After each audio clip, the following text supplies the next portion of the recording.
नमस्कार दोस्तों, आज हम जानेंगे गौतम बुद्ध की कुछ रहस्य बातें जो आपने कभी भी नहीं सुनी होगी। चैनल को सब्सक्राइब नहीं किया है, सब्सक्राइब कर लो।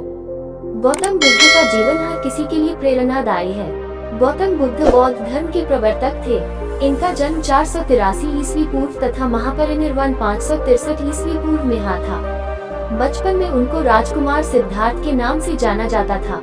बौद्ध ग्रंथों के अनुसार गौतम बुद्ध के जन्म से 12 वर्ष पूर्व ही एक ऋषि ने भविष्यवाणी की थी कि यह बच्चा या तो एक सार्वभौमिक सम्राट या महान ऋषि बनेगा। 35 वर्ष की आयु में उन्हें ज्ञान की प्राप्ति हुई थी। वह संसार का मोह त्याग कर तपस्वी बन गए थे और परम ज्ञान की खोज में चले गए थे। आइए आज हम आपको सिद्धार्थ के महात्मा बुद्ध बनने तक के सफर के बारे में बताते हैं। जन्म काल। बुद्ध का गोत्र गौतम था। बुद्ध का वास्तविक नाम सिद्धार्थ गौतम था।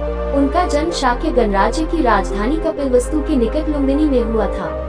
बुद्ध के जन्म के 7 दिन के भीतर ही उनकी माता का देहांत हो गया था। उनका पालन पोषण उनकी मौसी गौतमी ने किया था। शिशु का नाम सिद्धार्थ रखा गया था। शाक्य वंश के राजा शुद्धोधन सिद्धार्थ के पिता थे। सिद्धार्थ के जन्म से पूर्व हुई भविष्यवाणी से परेशान होकर उनके पिता ने उन्हें तपस्वी बनने से रोकने के लिए राजमहल की परिधि में रखा। गौतम राजसी विलासिता में पले बड़े। बाहरी दुनिया से आक्रांत, नृत्य करने वाली लड़कियों द्वारा मनोरंजन, ब्राह्मणों द्वारा निर्देशन और तीरंदाजी, तलवारबाजी, कुश्ती, तैराकी और दौड़ में प्रशिक्षित किए गए थे। कम उम्र में ही उनका विवाह राजकुमारी यशोधरा से करा दिया गया। दोनों का एक पुत्र भी हुआ जिसका नाम राहुल था। गौतम बुद्ध की वजह से बदल गया इस स्त्री का जीवन, जाने कैसे। सिद्धार्थ बचपन से ही अत्यंत करुण हृदय वाले थे। वह किसी का भी दुख नहीं देख सकते थे।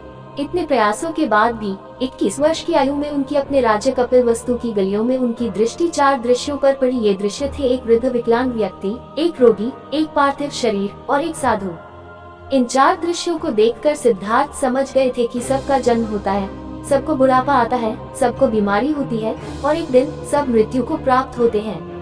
इससे व्यथित होकर उन्होंने अपना धनवान जीवन, अपनी पत्नी, पुत्र एवं राजपाट का त्याग करते हुए साधु का जीवन अपना लिया और जन्म, बुढ़ापा, दर्द, बीमारी और मृत्यु से जुड़े सवालों की खोज में निकल गए।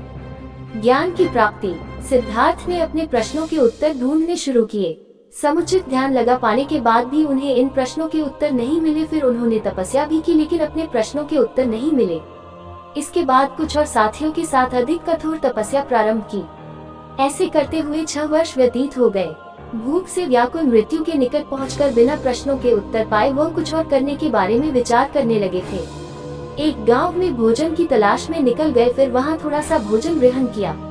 इसके बाद वह कठोर तपस्या छोड़कर एक पीपल के पेड़, जो अब बोधि वृक्ष के नाम से जाना जाता है, के नीचे प्रतिज्ञा करके बैठ गए कि वह सत्य जाने बिना उठेंगे नहीं। वह सारी रात बैठे रहे और माना जाता है यही वह क्षण था जब सुबह के समय उन्हें पूर्ण ज्ञान की प्राप्ति हुई थी। उनकी अविद्या नष्ट हो गई और उन्हें निर्वाण यानी बोधि प्राप्त हुई और वे 35 वर्ष की आयु में बुद्ध बन गए। बुद्ध को शाक्य मुनि के रूप में भी जाना जाता है। 7 हफ्तों तक उन्होंने मुक्ति की स्वतंत्रता और शांति का आनंद लिया। प्रारंभ में तो वह अपने बोधि के बारे में दूसरों को ज्ञान नहीं देना चाहते थे। बुद्ध का मानना था कि अधिकांश लोगों को समझाना बहुत मुश्किल होगा। मान्यता है कि बुद्ध को स्वयं ब्रह्मा जी ने अपने ज्ञान को लोगों तक पहुंचने का आग्रह किया था, फिर वह इस पर सहमत हो गए। इस तरह उन्होंने अपना पहला धर्मोपदेश उत्तर प्रदेश के वाराणसी